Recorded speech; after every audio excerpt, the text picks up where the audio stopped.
চাল কুমড়োকে ধুয়ে কেটে রেখেছি কুচি কুচি করে। এখানে আলু কেটে রেখেছি, কাঁচা লঙ্কা আছে কাটা, এই যে বড়ি রেখেছি। ভেজে নেব।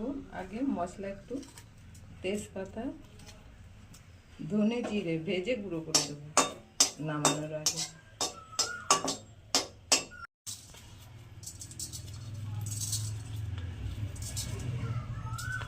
এগুলো দিয়ে দিলাম।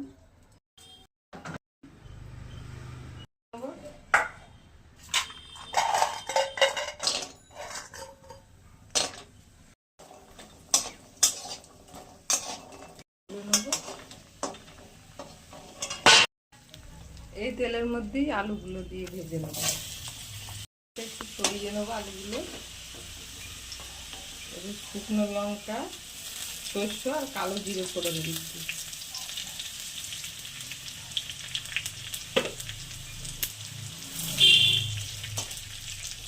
লঙ্কাটা দিয়ে দিলাম, হলুদ দিলাম। এবার কষাবো ভালো করে। একটু গুড় দিলাম, নাড়াচাড়া করে ঢাকা দিয়ে দিলাম।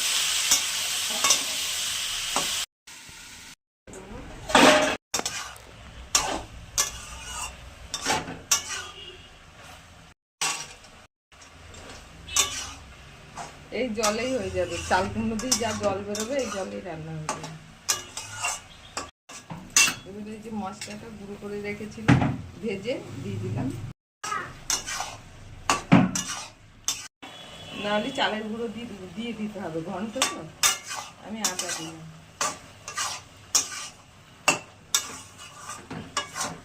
একটু আঠা আঠা হবে।